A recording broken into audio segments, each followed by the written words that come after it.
Coach, it's 70-69 with 5 minutes left. They outscored you guys 13-1. It looked a lot like Florida. How do you fit the Florida game, the way they closed against you guys as well? Very similar. How do you fix the situation where teams are able to close on you like they have in a couple of the games? Also, Kansas was like that as well. Well, I think it was 70-69, and I think we fouled a three-pointer that put it up 4. We missed a shot. I feel like a couple of our players maybe have fallen down, and then they came back in transition, and Rain hit a 3, and so that put it up 7, and I've been straightforward and direct, and, throughout the entire game, but especially in, late game situations, 4 minutes to go, like the discipline and details just have to be there. I mean, you've got to defensively, you got to get stops, you got to defend without fouling, you've got to box out, you've got to get loose balls. Offensively, you have to execute. And when I mean execute, it's not just, I'm not talking about just being able to score in those situations. It's also the stuff that sets up the shot, the screen, the being in the right spot, setting the screen, setting your man up, going to the offensive glass, different stuff like that we just got to get better at and more consistent at.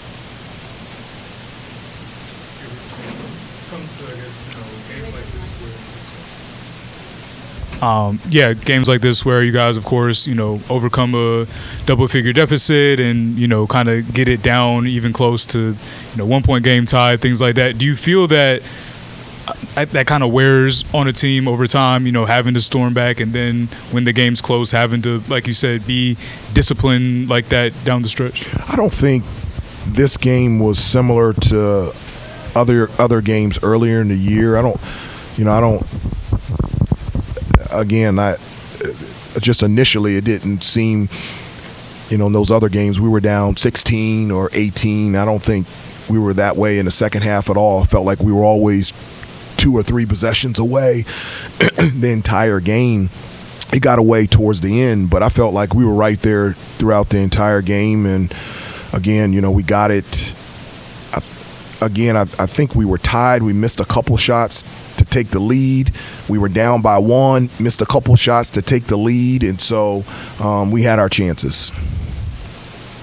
Hubert, earlier than the stretch run of the game, what did you feel like were some of the defensive issues that were tripping you guys up? Before? You meant like before, at the beginning of the game? Or just like, earlier in the game? It seemed like they're getting lobbed. It seemed like you're getting mixed up on your switches, getting these lobs to the cup. It wasn't getting mixed up in switches, I would say, in large part in the first half. And we had talked about it. We had known it that they're really good in transition, even after a made shot. Got to sprint back with the sense of emergency. You've got to talk. We struggled picking up in transition off of made baskets in the first half. You talked about the lobs off the ball screen action with Hubert. He did a really good job of keeping our guards on his backside. Can't allow that to happen. Have to work harder to be able to square him up. And also there's got to be a low guy there for those lobs there and make them spray it to the other side. And at the beginning of the game, we struggled to be in that right position. I think you guys only had 31 in the first half, one of your lowest scoring halves of the season. What was Louisville doing defensively to slow you guys down?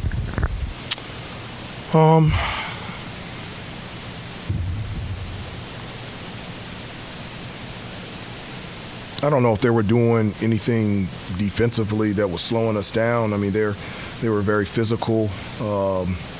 I thought in the first half our shot selection could have been better. I felt like there was opportunities where we were open to take the shot. I felt like there was opportunities that we could attack the basket. And I felt like there were opportunities where we attacked the basket instead of going strong. We kind of double pumped in the lane and missed a number of layups, whether it's at the post or penetration. And so I don't know what we went to the free throw line in the first half. 6 or 7, where there was a reason. You got to go strong. And I felt like we did that better in the second half. And that allowed us to get into the penalty and allowed us to get to the free throw line. Kind of piggybacking off of that, Hubert, how disruptive is Chucky Hepburn when he's kind of being given that on-ball pressure on someone trying to initiate the offense? Well, I mean, he's a two-way player. Defensively on the ball, he's real, and we've played against a number of great on-ball defenders. He's somebody that wants that type of challenge. He's got great hands. He does a really good job of getting steals and deflections, contesting without fouling. He's very physical. He's gifted defensively, and he disrupts a lot of things on the defensive end and allows them to play very aggressive on the defensive end.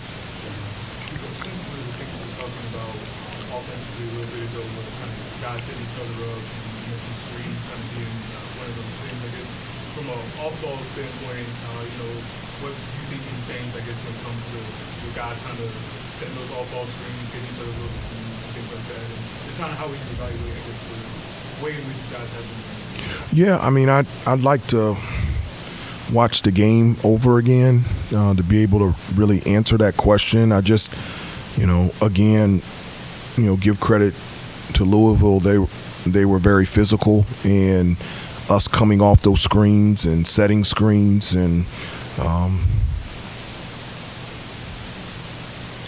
it's just a chance and an opportunity for us to get better and to grow.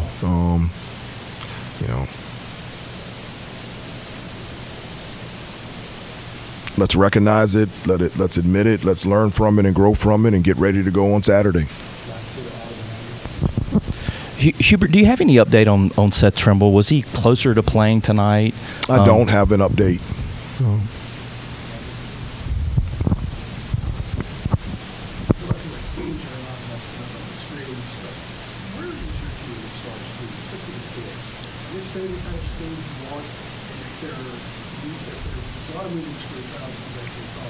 How is that kind of affect the shot